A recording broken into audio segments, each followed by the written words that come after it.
गुरु पूर्णिमा पर गोंदर मऊ स्थित देवी स्थान में पुरबिया समाज के लोगों ने भैरव बाबा और शक्ति माता की पूजा अर्चना की। भैरव बाबा और शक्ति माता की पूजा यहां पर सदियों से श्रद्धालुओं द्वारा की जा रही है, लेकिन दबंग द्वारा देव स्थान पर कब्जा करके बाउंड्री वॉल बना दी गई।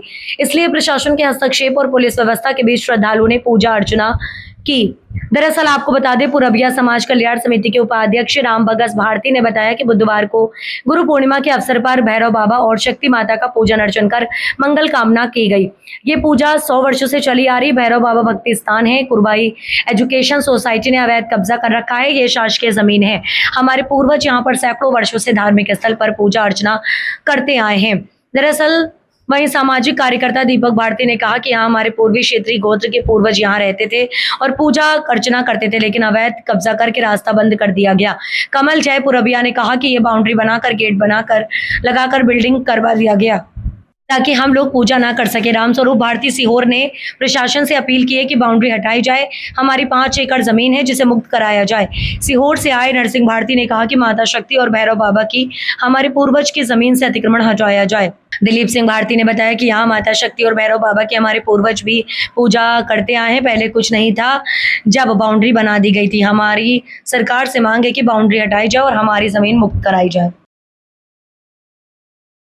हुए बताइएगा आज क्या कार्यक्रम चल रहा है? मेरा नाम राम बगस भारती है। मैं पुरबिया समाज कल्याण समिति का प्रदेश उपाध्यक्ष हूँ। जी, आज गुरु पूर्णिमा के पावन अवसर पर हमारे भैरव बाबा और शक्ति माता का यह पूजन का कार्यक्रम आयोजन किया गया था, जो पूजन चल रहा है। जी, बताइए, ये कितने वर्षों से आप कर रहे हैं यहाँ पूजा? ये हमारे अर्चना बुजुर्गों से और 100 वर्षों से पहले से पूजा होती चली आ रही है। ये कौन सा स्थान है? ये भैरव बाबा शक्ति स्थान है। ये कुरबाई एजुकेशन सोसाइटी की जमीन के अंदर में है, जी जी, जिसमें हमें कई कठिनाइयों का सामना करना पड़ता है। जमीन का अंदर नहीं है, वो तो गवर्नमेंट की जमीन है, तो कब्जा कर रखा है। सास की जमीन है ये, और जिसमें माननीय न्यायालय में भी ये मामला चला है।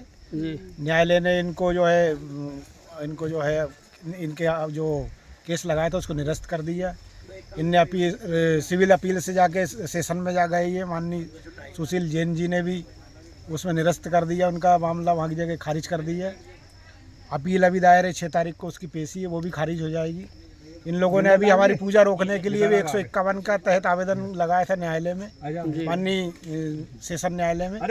वो आवेदन भी कल खारिज कर दिए गए। कौन ऑब्जेक्शन? कुरवाई सोसाइटी? ये कुरवाई एजुकेशन सोसाइटी इसमें ऑब्जेक्शन लेती है। इसमें ये सास की ज़मीन में काबिज है, जबकि न्यायालय ने इनको अवगत करा दी है इस बात को। 5 एकड़, अगर सरकारी रिकॉर्ड में भी हम देखें तो इनका 2 हेक्टेयर कुछ ज़मीन है और 8 एकड़ का ये दावा करते हैं, जो कि गलत है। उन्होंने जब से ही ज़मीन खरीदी हो उसकी 1 एकड़ 77 डिसमिल की रजिस्ट्री पेश की है कोर्ट माननीय न्यायालय में। इस कारण से इनका दावा सारे खारिज कर दिए गए हैं। केवल 1 एकड़ 77 डिसमिल ज़मीन ही इनकी है, बाकी सब ये ज़मीन हमारे पूर्वजों की है। इसके लिए हम लड़ाई लड़ रहे हैं, आगे भी लड़ेंगे और लड़ते रहेंगे। जी जी, आप अपना परिचय देते हुए बताइएगा कि पूर्विया सुजालपुर से है। मैं सामाजिक कार्यकर्ता हूँ, वैसे प्रदेश अध्यक्ष हूँ। और जो हमारी यह भूमि है, यह विगत 100 वर्ष से हमें जानकारी है। इसका पहले से ही हम यह देवी देवता हमारा पूजा करते आए हैं। कुरबाई एजुकेशन सोसाइटी द्वारा इसने क्या गवर्नमेंट की ज़मीन के अतिक्रमण करके हमें यह भूमि पूजा के रोक लगाते हैं। तो इसलिए हमारी ज़मीन है, हमें हमारी ज़मीन चाहिए, हम लेते रहेंगे। वो इससे मुक्ति किया जाए, उसकी जो ज़मीन रजिस्ट्री वाली वो छोड़ दी जाए, बाकी ज़मीन हमारी हो। तो इसमें क्या ये अत्याचार बार बार करता है, वो गेट लगा देता है, हमारी पूजा करने में अवरोध उत्पन्न पैदा करता रहता है।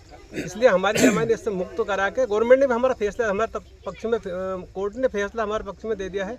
अभी अपील की सुनवाई 6 तारीख में, वो डिसीजन होने के बाद में हम इसमें निर्माण कार्य भी कराएंगे। जो हमारे देवी देवता पूर्वज से उपस्थित है उनके हम जीर्णोद्धार का कार्य कराएंगे। ये हमारे सभी हमारे भाई बहनों की यही हमारी इच्छा है।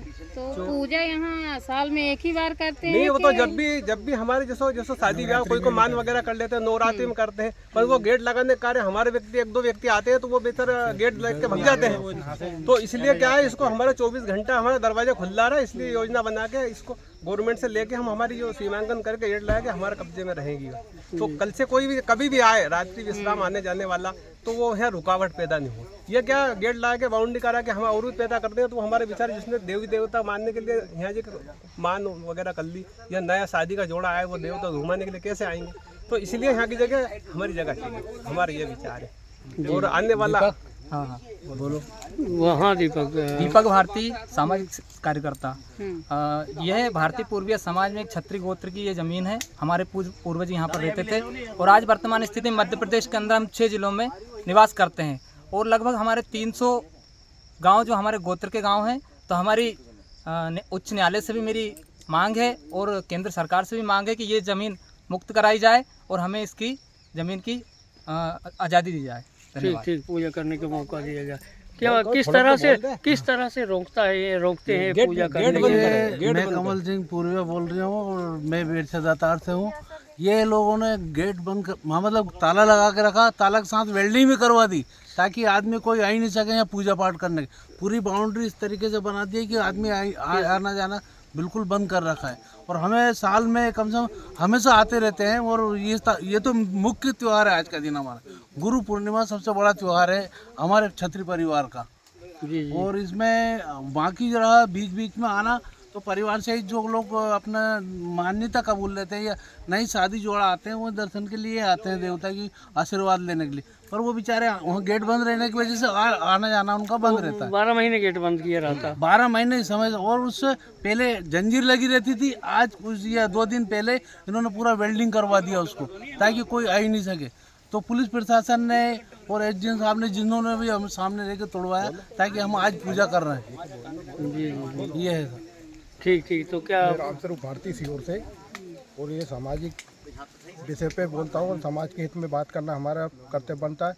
और हम प्रशासन से ये अपील करते हैं कि जिस प्रकार से ये हमारे पूजा पाठ में और हमारे सामाजिक कार्यों में हमारे समाज के लोगों को बाउंड्री के अंदर आने से रोकते हैं, तो मैं प्रशासन से अपील करता हूँ कि उन्हें तुरंत बाउंड्री हटाई जाए और ये गेट हटाया जाए ताकि हमारे समाज के हमारे व्यक्ति बिना रुकावट के यहाँ पे देवता की पूजा पाठ कर सके। आप लोगों की कुल कितनी ज़मीन होगी यहाँ पर? यहाँ तो हमारी लगभग 4-5 एकड़ जमीन निकल रही है उसमें। 5 एकड़ आपकी निकल रही है, बाकी 1 एकड़ 70 कुछ बस उसकी निकल रही है। तो हम ये चाहते हैं जो हमारी जमीन है हमें दी जाए। बस हमारी यही मांग है प्रशासन से। हमारा पूर्वजों का हमारे पूर्वजों की जमीन है, कोई नई अधिकार तो ही नहीं, या कोई अतिक्रमण है हमारा। हमारे पूर्वजों की जमीन है, हमारे पूर्वज यहाँ पूजा पाठ करते हुए आ रहे हैं, उसी को हम निरंतर जारी रखना चाहते हैं। इसके अलावा हमें प्रशासन से कोई अपील नहीं है। और वो जब झूठे दस्तावेज न्यायालय में पेश कर रहा है, जो ज़मीन है उससे अधिक ज़मीन बता रहा है, तो वो भी जांच प्रशासन कराए ताकि उनको पता चले कि क्या झूठे क्या सच्चे। आदिवासियों की जमीन तो कोई खरीद नहीं सकता, रोक लगी फिर ये कैसे? रोक से मतलब नहीं, जो भी दस्तावेज प्रस्तुत कर रहा है उसका निरीक्षण कराना, परीक्षण कराना न्यायालय का काम है। तो वो आदेश करें। अगर हम झूठे होंगे तो हमारा निरस्त होगा, वो झूठे होंगे तो निरस्त होगा। तो ये प्रशासन काम है, प्रशासन स्तर पर काम होना चाहिए। ठीक ठीक।